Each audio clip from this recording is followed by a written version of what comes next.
साक्षात् परं ब्रह्म तस्मै श्रीगुरुवे नमः। अखण्डमण्डलाकारं व्यापतेन चराचरम् ॐ श्री गुरुदेवाय नमः। ॐ वंशी विभूषितकरानवनीरदाभात् पीताम्बराधरुणविमफलाधरोष्ठात् पूर्णेन्दुसुन्दरमुखादरविन्दनेत्रात् कृष्णात् परं किमपि तत्त्वमहं न जाने। श्रीमन्नारायण नारायण नारायण गोविंद नारायण नारायण नारायण अच्युत नारायण नारायण नारायण। शांडिल मुनि ने राजा प्रतिबाहु को गर्ग संहिता का सांगोपांग कथा श्रवण कराया और उस कथा में भगवान श्री श्याम सुंदर प्रकट होकर के राजा आदि को वरदान दिया। राजा को पुत्र की प्राप्ति हुई। इस गर्ग संहिता के महात्म के चौथे अध्याय में यही कथा आ रही है विस्तार से। महादेव उवाच इदं वचमु श्रीमुनि सस्य श्रुत्वा प्रहस्य राजा वरतस्तु सम्यक् कुरु त्वं सुपुत्र मुने मां शरण्यं त्वरं श्रावय तुम हरे संहिता च। महादेव जी कहते हैं मुनीश्वर सांडिल्य का यह कथन सुनकर राजा को बड़ी प्रसन्नता हुई। उन्हें विनय पूर्वक प्रार्थना की, हे मुनि मैं आपके शरणागत हूँ। आप शीघ्र मुझे श्री हरि श्याम सुंदर की कथा सुनाइए ताकि मैं पुत्रवान हो सकूं। राजा की प्रार्थना सुनकर के मुनि सांडिल्य ने यमुना जी के तट पर एक बहुत सुंदर सा मंडप का निर्माण कराया जो बहुत ही सुखदायक तथा पारायण आयोजन करने के योग्य था। उसे सुनकर के सभी मथुरावासी तथा बड़े बड़े ऋषि संत महात्मा वहां पधारे। महान ऐश्वर्यशाली यादवेंद्र प्रतिबाहु ने कथा प्रारंभ तथा कथा समाप्ति के दिन ब्राह्मणों को उत्तम भोजन कराने की व्यवस्था किया तथा बहुत सा धन भी दान किया। तत्पश्चात राजा ने मुनिवर शांडिल्य की भली भांति पूजन करके रथ अश्व द्रव्य राशि गौ हाथी और ढेर सारा रत्नों की दक्षिणा दान की। श्रुत्वा भूपस्यकार सुखदं परायण मंडपम कृत्वा श्री यमुना तटे मुनिवरः श्रुत्वा मथुरा पूर्णेनाथ दिनेन तापरदिने राजास्य दानं तदादिभ्यो हरभोजनं बहुधनं श्रीयादवेन्द्रो महान् शाण्डिल्याय मुनीन्द्राय रथस्वान् द्रविणं महात् गोगजादिनी रत्नानि सम्पूज्य प्रददो नृपः। श्रीमद् गोपाल कृष्णस्यामोक्तं सर्वमङ्गले सहस्रनाम शाण्डिल्य सर्वदोषहरं जगौ। कथावसाने राजेन्द्र शाण्डिल्येन प्रणोदितः ततो भक्त्या व्रजपतिं श्रीमन्मदन मोहनम्। ततः प्रादुर्भूत कृष्णः प्रिया पार्षदैः सह वंशी वेतधरः श्याम कोटिमन्मथ मोहनः। दृष्ट्वा गतं तु शाण्डिल्यं राजा च श्रवतो श्रोतृभिः प्रणामं च चकारस्तु स्तुतिं चक्रे विधानतः। शाण्डिल्य उवाच वैकुण्ठलीला प्रवरं मनोहरं नमस्कृतं देवगणैः परं वरम् गोपाललीलाभियुतं भजाम्यहं गोलोकनाथं शिरसा नमाम्यहम्। प्रतिबाहुरुवाच गोलोकनाथ गिरिजापते परेश वृन्दावनेश कृत नित्य विहार लीला राधापते ब्रजवधू जनगीत कीर्ति गोविंद गोकुलपते कीर्ति जयोस्तु। भगवान श्री श्याम सुंदर मदन मोहन का ध्यान करते हुए सांडिल्य द्वारा भगवान गोपाल कृष्ण के सहस्र नाम का पाठ किया, जो संपूर्ण दोषों को हरने वाला होता है। तथा कथा समाप्ति पर सांडिल्य की प्रेरणा से राजेंद्र प्रतिबाहु ने भक्ति पूर्वक बजेश्वर श्रीमान मदन मोहन का ध्यान करते हुए बहुत सुंदर सुंदर से भगवान के नामों का उच्चारण करते हुए कीर्तन किया। जब वह कीर्तन कर रहे थे, उसी समय भगवान श्री श्याम सुंदर श्री कृष्ण अपने प्रेयसी राधा तथा पार्षदों के साथ वहां पर प्रकट हो गए। उन सावरे सलोने बंशीधर के हाथ में बंसी तथा बेंत शोभा पा रहे थे। उनकी छटा करोड़ों कामदेव को मोहन करने वाली और बहुत ही सुंदर स्वरूप धारण किए हुए भगवान अपने पार्षदों राधा प्रेयसी के साथ वहां पधारे।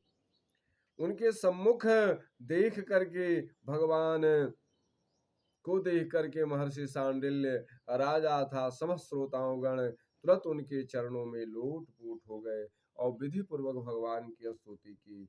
उन्होंने कहा, वैकुंठ लीला प्रवरम मनोहरम नमस्कृतं देवगणैः परं वरं गोपालीलाभियुतं भजाम्यहं गोकुलनाथं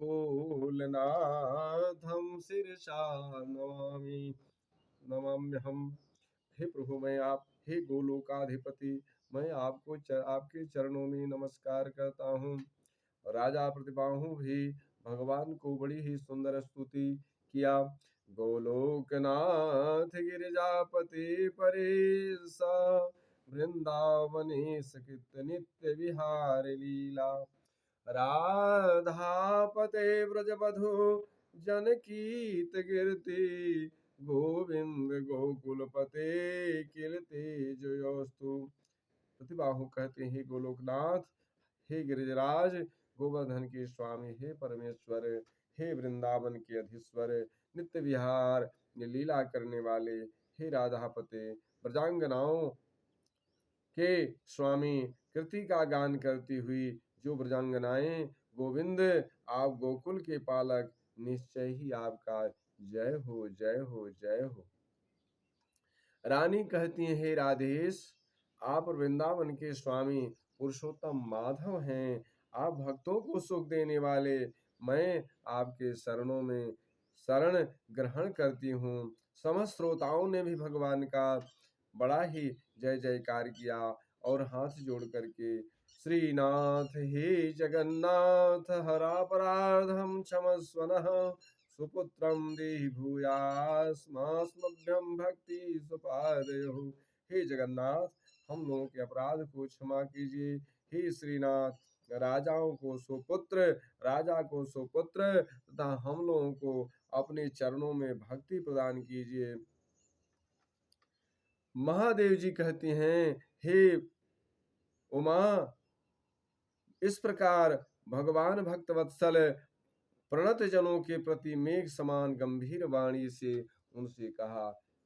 भगवान कहते हैं, हे सांडिल्य मुनि, आप राजा तथा सभी लोगों मेरी बात सुनो, तुम लोगों का कथन सफल हो। हे ब्राह्मण देवता, इस संहिता के रचयिता गर्ग मुनि हैं, इसी कारण यह गर्ग संहिता के नाम से प्रसिद्ध है। यह संपूर्ण दोषों को हरने वाली पुण्य स्वरूपा चतुर्वर्ग धर्म अर्थ काम मोक्ष देने वाली है।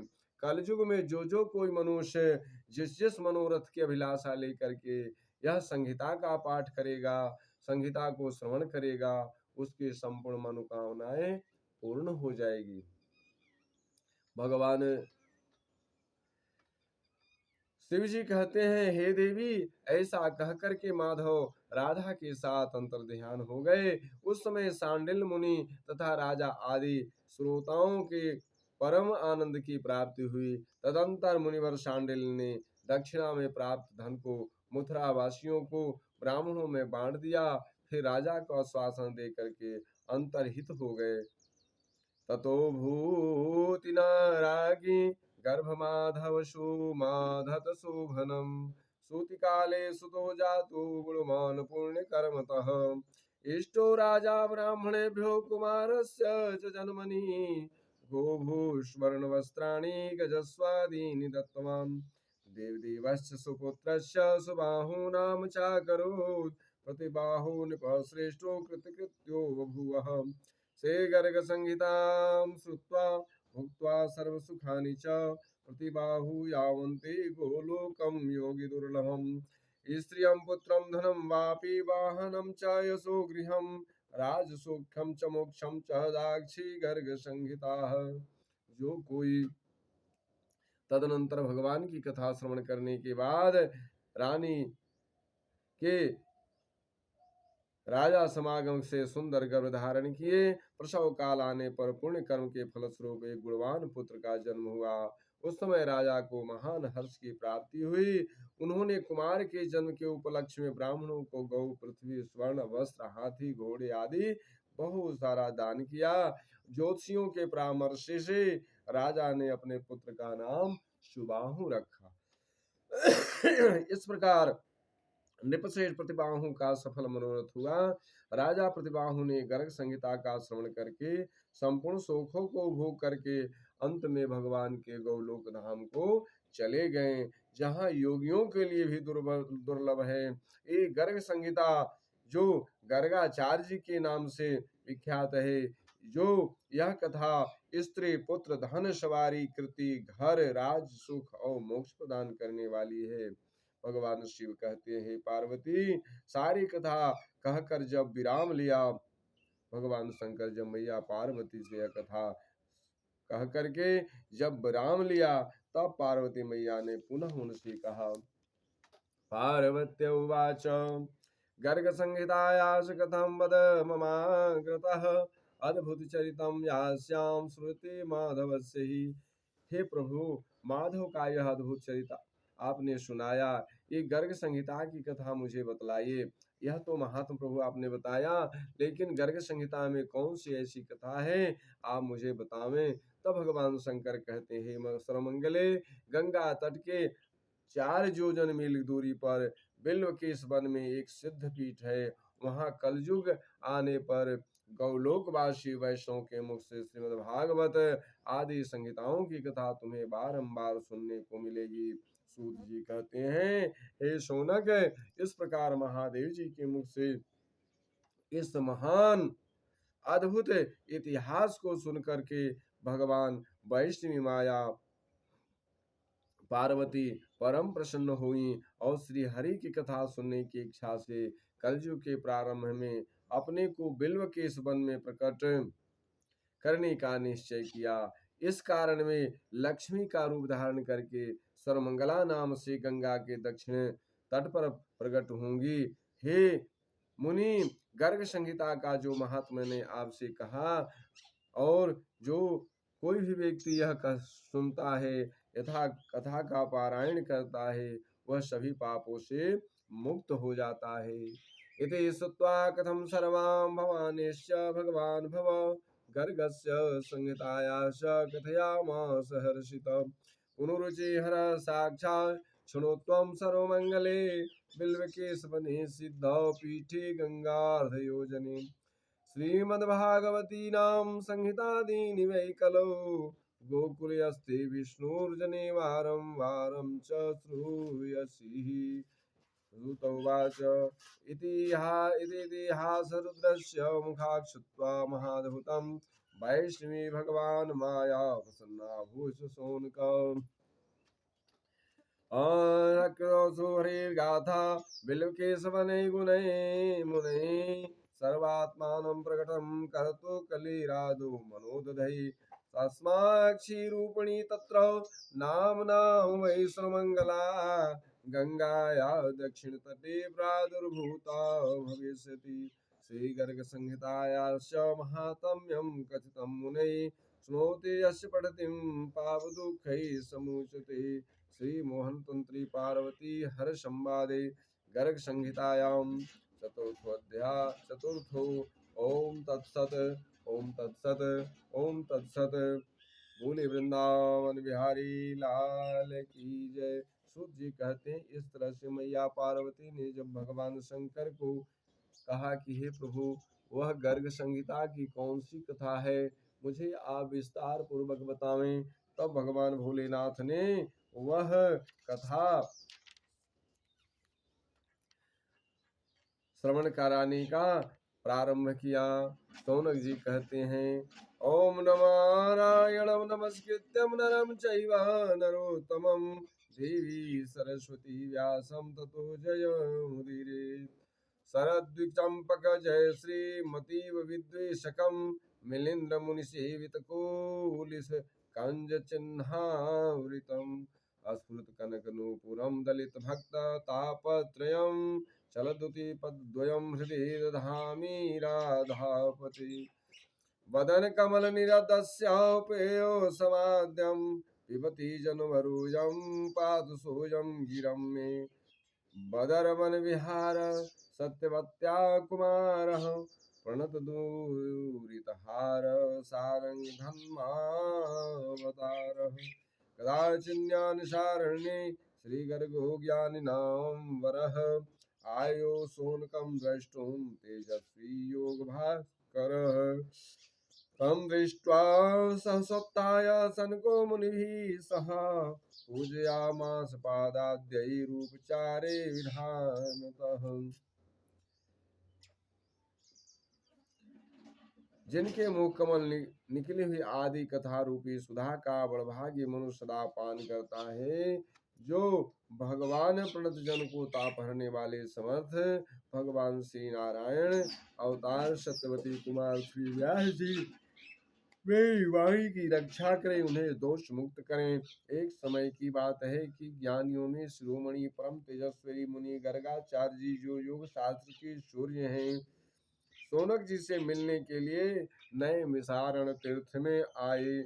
उन्हें आया देख करके मुनियों के सहित सोनक जी सहसा उठकर खड़े हो गए और पाद्यर्घा के द्वारा उनके विधिवत पूजन किया।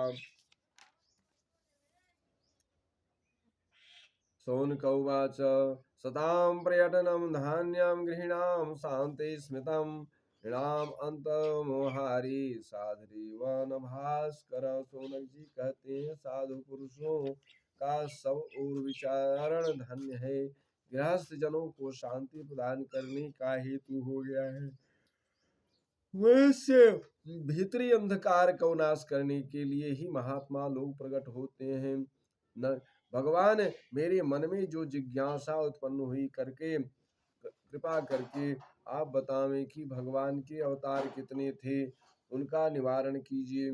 तब गर्गाचार्य जी कहते हैं, सुनो, भगवान के गुणानुवाद संबंध रखने वाला आपका यह प्रश्न बड़ा ही उत्तम है, तीनों लोगों को कल्याण करने वाला है। मैं एक प्राचीन इतिहास का वर्णन कर रहा हूँ, जिसको सुनने मात्र से संपूर्ण पाप नष्ट हो जाते हैं।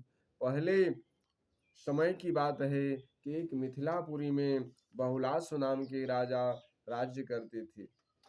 वो भगवान श्री श्याम सुंदर के परम भक्त थे, प्रसन्नचित एवं अहंकार से रहित थे। उनके यहाँ एक दिन नारद जी आकार मार्ग से उतर करके उनके यहाँ पधारे। राजा ने आसन पर बैठा करके भली भांति उनका अर्घपाद्य आदि से के द्वारा उनका पूजन किया और अंत में हाथ जोड़ करके पूछा, हे प्रभु, अम्बरादागतं दृष्ट्वा नारदं मुनिसत्तमं संपूज्य चासने स्थाप्य कृतांजलिर्भासतः। हे महामते, भगवान आदि अनादि प्रकृति से परे परम पुरुष अंतर्यामी ही नहीं आत्मा है, वे शरीर कैसे धारण करते हैं, शरीर से अलग कैसे हो सकते हैं, यह बात मुझे बताने की कृपा करें। तब नारद जी कहते हैं, बोले वृंदावन बिहारी लाल की जय। गौ साधु देवता ब्राह्मण वेदों की रक्षा के लिए साक्षात भगवान श्री हरि अपने लीला से शरीर धारण करते हैं। अचिंत लीला शक्ति से देहधारी होकर के भी व्यापक बने रहते हैं। उनका शरीर प्राकृत नहीं चिन्मय है। जैसे नट अपनी माया से मोहित नहीं होता, दूसरे लोगों को मोह में डाल देता है, वैसी अन्य प्राणी भगवान की माया देख करके मोहित हो जाते हैं, किंतु स्वयं नारायण उस मोह से अलग रहते हैं। उसमें लेस मात्र भी मोह नहीं झलकता है। बहुलास्वाच, बहुलास्व राजा कहते हैं, प्रभु संतों की रक्षा के लिए भगवान विष्णु ने कितने प्रकार की अवतार धारण किया, मुझे बताने की कृपा करें। नारद जी कहते हैं, राजन, व्यास आदि मुनियों ने अयांश, अंश, आवेश, कला, पूर्ण और पूर्णतम, ये 6 प्रकार की अवतार बतलाए गए हैं, जिसमें छठा परिपूर्णतम अवतार भगवान श्री कृष्ण का है। मरीचि आदि जो ऋषि हुए हैं वे अंशावतार हैं। ब्रह्मा आदि अंशा सा अवतार माने गए हैं। ब्रह्मा आदि जो हैं वह अंशावतार हैं। कपिल, कुर्म प्रभृति एक कलाय अवतार हैं। अंशावतार कपिल और कुर्म प्रभृति कलावतार, परशुराम आदि आवेशाय अवतार कहे गए हैं, तथा नरसिंह, राम, श्वेत दीपाधिपति, हरि, बैकुंठ, यज्ञ, नर नारायण ये पूर्णावतार कहे गए हैं। इस प्रकार साक्षात भगवान श्री कृष्ण ही परिपूर्णतम अवतार माने गए हैं। इनमें असंख्य ब्रह्मांडों के अधिपति वे प्रभु गोलोक धाम में सदैव विराजते रहते हैं। परिपूर्णतमः साक्षात् कृष्णो भगवान स्वयं, असंख्य ब्रह्मांड पतिर्गोलोक धामनि राजते। जो भगवान के दिए हुए सृष्टि आदि कार्य मात्र अधिकार का पालन करते हैं, ब्रह्मा आदि सत स्वरूप भगवान के अंश हैं। उन अंशों के कार्यभार हाथ बटाते हैं, इसलिए अंशसा अवतार के नाम से विख्यात हैं। परम बुद्धिमान नरेश, भगवान विष्णु स्वयं जिनके अंतःकरण में अवशिष्ट होते हैं, अवशिष्ट कार्य का समापादन करते हैं, फिर अलग हो जाते हैं। श्री राजन, ऐसा नाना विध अवतारों को आवेशा सा अवतार समझो, जो प्रत्येक युगों में प्रकट होकर के युग धर्म को जानकर उनकी स्थापना करके पुनः अंतर्ध्यान हो जाते हैं। भगवान के उन अवतारों को कला अवतार कहा गया है। धर्म विज्ञायकत्वं यः पुरंतरधीयता, युगे युगे वर्तमान सुअवतार कला हरे। जहाँ 4 प्रकार का व्यूह प्रकट होते हैं, जैसे राम, लक्ष्मण, भरत और शत्रुघ्न, वैसे ही राम के समय में यह 4 व्यूह उत्पन्न हुआ। उसी से मैं भगवान श्री कृष्ण के साथ वासुदेव, संकर्षण, प्रद्युम्न और अनिरुद्ध, तथा जहाँ 9 रसों की अभिव्यक्ति देखी जाती हैं, वहाँ बल पराक्रम भी पराकाष्ठा से दृष्टि गोचर होता है। इस भगवान को अवतार को पूर्ण अवतार कहा गया है। अस्मिन् सर्वाणि तेजांसि विलीयन्ते स्वतेजसि, तं वदन्ति परे साक्षात् परिपूर्णतमं स्वयं। परिपूर्णस्य लक्षणं यत्र यत्र पश्यन्ति पृथक् पृथक्, भविन्नापि जना स्वयं परिपूर्णतमः स्वयं। जिनके अपने तेज में संपूर्ण तेजों से विलीन हो जाते हैं, भगवान उस अवतार को श्रेष्ठ विद्वान पुरुष साक्षात परिपूर्णतम अवतार कहते हैं। जिस अवतार में पूर्ण लक्षण दृष्टि गोचर होता है और मनुष्य जिसे पृथक पृथक भाव के अनुसार अपने परम प्रिय रूप में देखते हैं, वही साक्षात परिपूर्णतम अवतार कहा गया है। परिपूर्णतम साक्षात कृष्ण नान्य एव ही एक कार्यार्थ गम्य कोटि कार्य चकार। जहाँ भगवान श्री कृष्ण ही है, दूसरा कोई नहीं है। उन अपने कार्यों के उद्देश्य लेकर के करोड़ों कार्यों का संपादन करते हैं। जो पूर्ण पुराण पुरुषोत्तम एवं परात्पर भगवान श्री परमेश्वर सच्चिदानंदमय श्री भगवान श्री कृष्ण को मैं शरण ग्रहण करता हूँ। पूर्ण पुराणं पुरुषोत्तमः परात्परो यः पुरुषः परेश्वरः, स्वयं सदानंदमयं गुणाकरं कृपाकरं तं शरणं व्रजाम्यहम्। गर्गाचार्य जी कहते हैं, इस बात को सुनकर, गर्गाचार्य जी की बात को सुनकर राजा हर्ष से भर गए और उनका शरीर रोमांच हो गया, प्रेम से विह्वल हो गए और अश्रुपूर्ण नेत्रों से पूछ करके, नेत्रों को पूछ करके नारद जी से उन्होंने बोलते हैं। राजा बहुलाश उवाच, हे महर्षि, आप साक्षात भगवान के स्वरूप हैं, परिपूर्णतम है। भगवान श्री कृष्ण सर्वव्यापी चिन्मय गोलोक धाम से उतरकर जो भारतवर्ष के अंतर्गत द्वारकापुरी में विराजते हैं, इसका क्या कारण है? ब्रह्मण उन भगवान श्री कृष्ण के सुंदर बृहद विशाल ब्रह्म स्वरूप गोलोक धाम का वर्णन कीजिए कि गोलोक धाम कैसा है, साथ ही उनके अपरिमेय कार्यों को भी कहने की कृपा करें। यह विस्तार से मुझे कथा श्रवण करावें। मनुष्य जब तीर्थ यात्रा 100 जन्मों का उत्तम तपस्या करके फलस्वरूप सत्संग का अवसर प्राप्त होता है, तब भगवान श्री कृष्णचंद्र को शीघ्र प्राप्त कर लेता है। कब मैं भक्ति से आदरचित मन से भगवान श्री कृष्ण का दासानुदास होऊंगा, जो संपूर्ण देवताओं के लिए दुर्लभ है। ऐसे परम ब्रह्म परमात्मा का शरण ग्रहण करने के लिए हे प्रभु, आप मुझे कब मेरे सामने साक्षात दर्शन देंगे? श्री कृष्णदासस्य च दास दास कदा भवेयं मनसा दृचित्तः, यो दुर्लभं देववरै परात्मा स मे कथं गोचरयादिदेवः। नारद उवाच, नारद जी कहते हैं, हे राजन, तुम धन्य हो, भगवान श्री कृष्ण के अभिष्ट जन हो, श्री हरि के परम प्रिय भक्त हो। तुम्हें दर्शन देने के लिए भक्त वत्सल भगवान स्वयं अवश्य पधारेंगे।